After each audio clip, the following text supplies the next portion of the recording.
Welcome to the channel. Here, we provide clear, actionable insights into the complex world of tax and accounting to help your business thrive. Welcome to The Explainer. Okay, today we're going to dig into a new IRS rule that could really affect your cash flow if you sell anything online.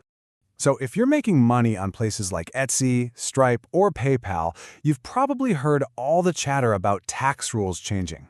It kind of feels like a moving target, right? And honestly, it's been super confusing for a lot of us. All right, let's try to clear this up. The reporting number has bounced all over the place. First it was 20 grand, then it dropped to 600 bucks, and now it's back again.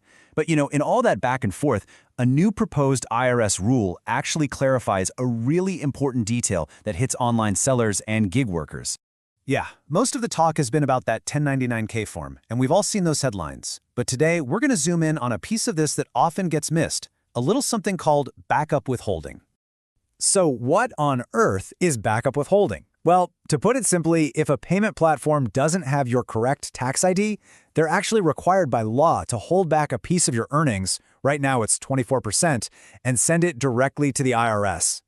Ouch. Now this is key. Try not to think of this as a penalty. It's more like an emergency tax hold for the IRS. If they can't connect your earnings to you, the taxpayer, the platform has to step in and hold on to those funds for them. Okay, so when does this emergency hold actually get triggered?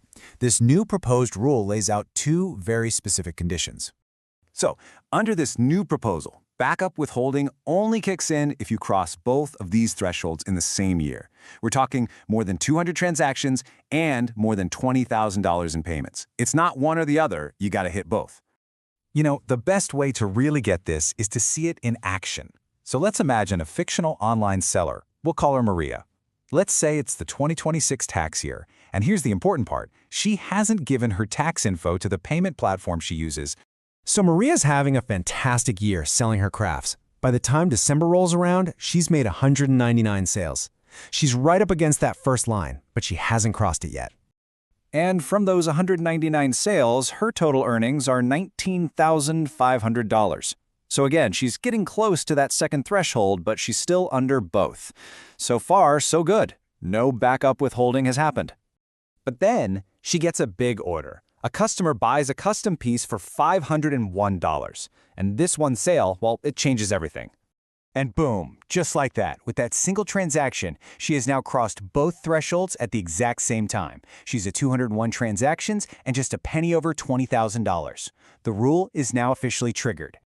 Okay, and here is the absolute kicker, and this comes straight from the proposed IRS regulation itself. The backup withholding doesn't just start on her next payment. Nope, it applies to the entire amount of the transaction that pushed her over the line. That means the platform has to withhold 24% of that entire $501 sale, and 24% of every single payment she gets for the rest of that year. But wait, it doesn't stop there. The rule has another really critical part that applies to the next year, and this is where a lot of people could get caught off guard. See, because Maria had what are called reportable payments in 2026, meaning she crossed those thresholds, that $20,000 and 200 transactions safety net, it's just gone for her in 2027. Completely disappears. So here's the bottom line.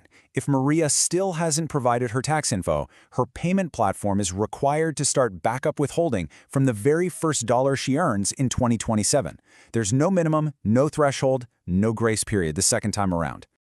Okay, so after all of that, what's the big takeaway for you? For your side hustle, for your online business, how do you just avoid this whole mess? Well, thankfully, it's actually super simple. You can avoid this entire backup withholding headache with just 2 easy steps. First, just make sure you've given your tax ID number, that's your social security number or your EIN, to every single platform you get paid on. And second, double check that your name and number are correct and that they match what the IRS has on file for you exactly. And let's be super clear about something. This has nothing to do with paying less tax. You still owe tax on your income no matter what. This is purely about making sure your cash flow stays, well, flowing. It's about preventing a platform from automatically grabbing 24% of your hard-earned money. So I guess the question to leave you with is this. Is a simple typo in your account details worth losing 24% of your income, even temporarily?